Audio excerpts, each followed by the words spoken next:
your friend me Mami Sewa. Mami Sewa. Me pacho ai. Now representing him. Mokola shopping mall. Hey, pressure. And na pressure ne so. Enya sem kitwa. Na yem hihie wo mu ana. Hey, me nua. Enye easy. Enye easy. Motifie na mo hair Ghana's most beautiful ase nka we ni si ankoye nse ya. Afi de wa na wo ye. Wo be wura mu bia na wo be hu se obi ka bibi no anka ni ye kra. Wo de be che no. Din pa. Din. Ukosua de agu trima ba be ka. Emu asa, emu play. Mega se kra san fere ade so de na jai. Kasa no kra din. Din. Na ni pe se hwe o. Na wo dwene wo ma mi bi otifi obi a ofere no. But when ni je wo house ho. When ni je competition no. No nim so obewe ni. Ma na anwe mpo se mewi ni. Na ni ade na wanyai. Ma na anwe se mewi ni. Na eye nyame. Eye nyame. Nyame adom na medum pempenso we. If it's na enye easy. Ne amanfo mwa. A mo de boa me no mo vote. Na ma medum pempenso we. Eviction ni edura na yem hihye wana.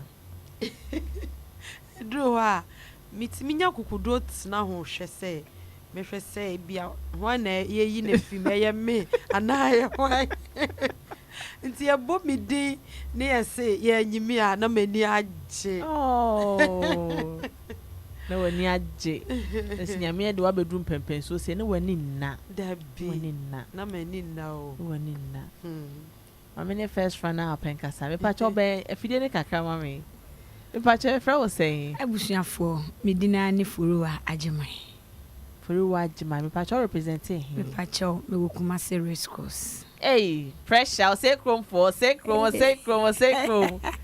ene what twa kwan enye se wo kan na brepa bo na jo na wo tekem bo ka no kura tum sa kwa hwamnam oh ye mo show isi erade ko so afa me ko oh me na na wabamu amu na nim so bedu finals me de na me wani da so na se na abo ho modis na oje hu di ai nti nka wandu anka ba ye den ke be ye me yamum oh ke be ha me pa na se race course for no toma o me ma me chewa me ma me no edwom pani no ma me kese se me de me ho to fom na ka mi mini saa de ya sedan ko ama no bi se no no kra ye fa na no okọ han VIP enipa ma esa maka ni gina ho se wi a esa fo wo mra kumase ti de mami we aye no aseda ban kra na menka edai na menfa na na se de meka ne se osuru nyankopon onfiri osuru mo suru na wenhyira ne mroso fi se ye nadom body ma bedru sam pempensui de radiasi eno a finals na ne me ekosei na wo he ogina bie mu no eno amom de na asem yem hihim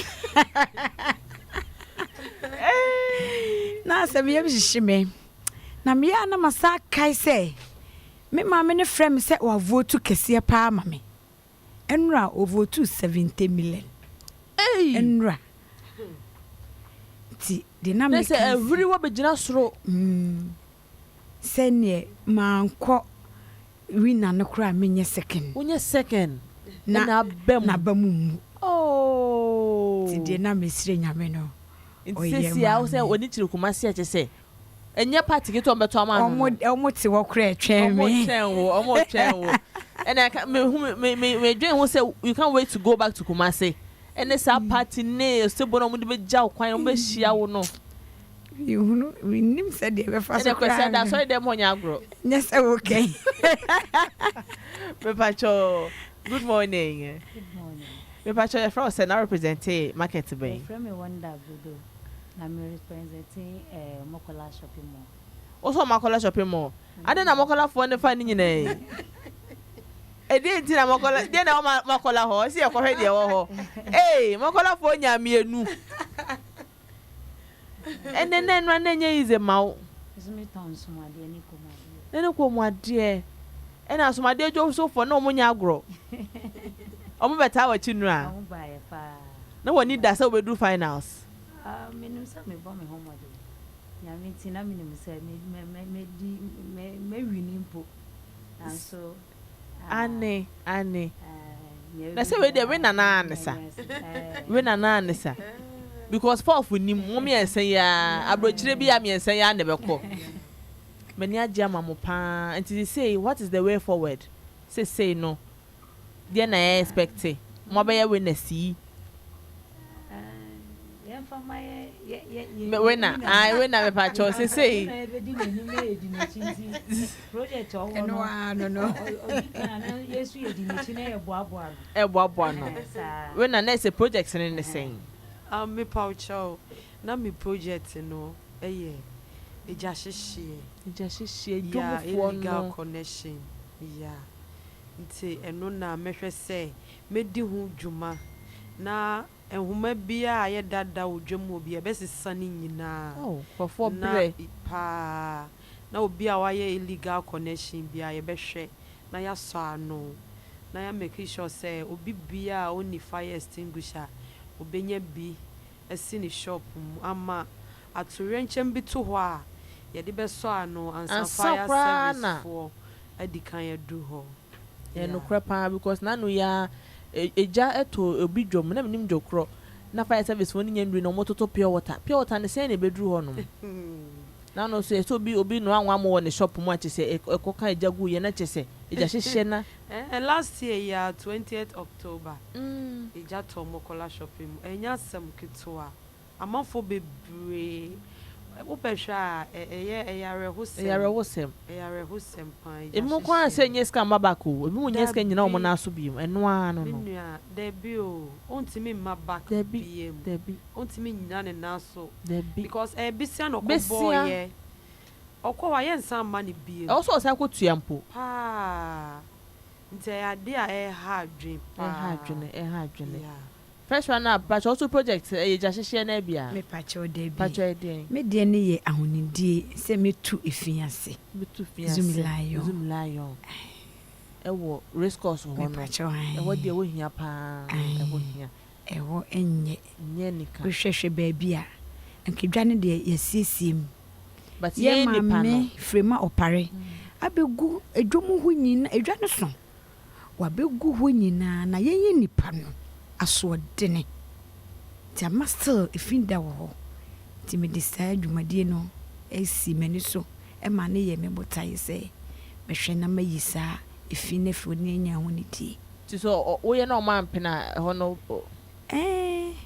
me dia to me ho se mekne me ma me chewa e beka yetira pa mu ne afa committee fo ya meto containers die sisi na mape wo bia ma na hwe na wo se wo die chinchina wo mfa bola ne nkoto ade nu wo de beto fom a ye be mam ahunu se edwa no empanyufo wo wanu hwam be pacho wo so project na ye sen na me die ni se pacho so kasa kese wo fidie na me die ni se omo ana omo wo kwan ho on se sese ya doso pa na baby bebre atwokichuki ama baby a ebirum betina ton ade na anu ayede nti ama bebre na akoka kwan no nti na me so meni da so no say maybe nya kwanya na me mama pe baby pemfo bebe mi say ebe yo mbe pe baby ama omo ombe ye dwa say apata bi kwampo a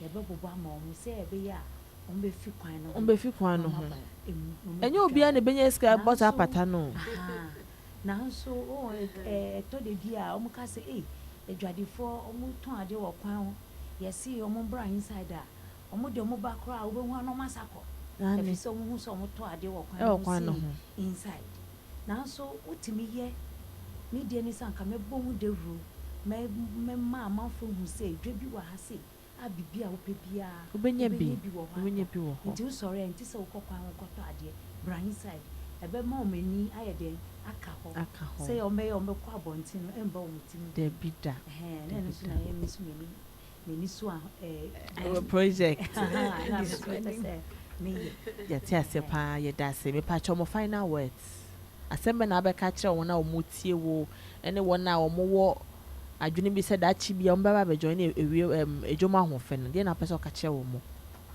menya me da ase de me ka kire om ne sɛ Edwamu Ahuofe obi bia wa ye na adwen sɛ opese ode ne ho hyem no onfa ne ho hyem efi sɛ bibi papa bi ebe fi mu aba ebe ma wo hu nkofo mpenifo na mani nda ma na adwen sɛ nde ma betena onua because why you busy cry wo ye wadwuma wo dom why you busy ni adaje cry Debbie mi be de onua we radio ma na anwe nti bibi papa bi a ewo mu bia no bo ho mpaye na obi ye bibi afa ho hyem na ye nyame adom a wo so wo bedu baby amadui mi de obi bia se omo mu gina machi wo mpai bom omo support me omo do omo vote ma me ka se me ka me hu de me boni din mo kola shopping mall fo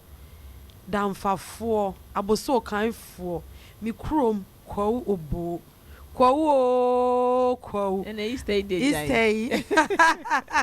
kwawu ai ye din kunimdie no ye wi ni ti ye de ba kwawu stay ho na ye kodi no mi do mu nyina se omo mu vote ma me Wonderment Pharmacy obo mokola shopping mall misi nyame onhyira ne pa amen onya ne kese amen Sister Doris onu kunu nyame hyira mo me kana meja ho me namfofo Julie ekua se wa nyame hyira wo mu nyina ena kwa obo ye hene nana nifa hene nyame misi nyame onhyira no onya ne kese me friend na me kan say nana yesi na yensu asey o oso de me ba na wa friend me me kan say nana me kan say osi kan say obe eyese no ono so de na dwen kire amma me nyame hyira obi bia ba mo ntimi ammo din nyina nyame onhyira mo pa me da mo ase eso mo na so da wase omo da wase we patch also final words wo mitrim say race course ese me boa ema ho eyefe na me boa ma ho eyefe no nso me koso de aseda emma wo mo me maame me nuanom me busua me free asante afijase mai me de wo bia se wo de wo maya ma me ankasa de minimu Anna me se ka me ka se Edwamu Ahuofe dwumadi no emu ode ye ne ye be hia na bufuo nim na ye huru ye ho eso obi ebu afu da na empanifo na da ya no so omo wodo ma ye pa ubemu a obenya baby pa da ho beto bedidi benya danfo wa hwe me kura hwe preko am wokumase oni kwa be kan peso be ko be kwada ben ye na ko wa ba che me dofo hwe me ye de me ra TV so ne esa de me ba radio so me kura me nanwene ho da na me nkai da kro se me ba radio kura so enso eye Edwamu Ahuofe dwumadie e de me be pie TV so ene radio so enti adofo mo wo fie se eba se omo se omo de aba bonten obia mra me register bo mo de afa ho behim na emu ode pa asisi enim bia enim so fa mo ho him na ye da omo pa so ye ode ne kakra ma wo ma time no nyina ko ko ba si form anati so mo kasa yi pa meso me kasa me de be twa ato ne se me da Onua TV4 mpemfo nyina se se omo de adwumadie yi e de ba ma ye adwamfo mba e do ma se because enye omo anka ye adwadefo de yesu e be den wa ha ye do ma se yesu mama ya kunya ama yesu yetimi adane e wo yemu e di a kire amasa ye do ma se nyame hya mu nyina se eto ye safra mu mama nda mokola be pa cho do ma se me da mokola fo mu tu abama me anka enye omo a anka mini hande obi ti se if you want to 3 and I am mommy back home Pacho I ma me ba ko ka so so. Ba ko Auntie Nana. Millicent. Ene man bi ni arin omo mu keka ho nyina. Ena me amenu aba akpeni agudo. Ono na time che se mi kita nkola. Enti mi ni ho a. Ona be hwe wo mo. Eda mo asipa ni nyoma ya mame. Obi bia omo mu to nchen wo mokola nyina. Eda o ma si ni nyomo di ye ma mo. Enyo mo a vote no kwa mi ni se be yebi. Na so mo ano mu de mo vote time echi. Pie na mi na mo so mu contribute mama. Na mi fanto vote. Mami, mama ni chi. Nyami sha. Nyami sha mo so. Nyami sha. So mo ji o kwa paso. Bye bye. Onua 95.1 FM. 95.1 FM. Yeah, Junimo.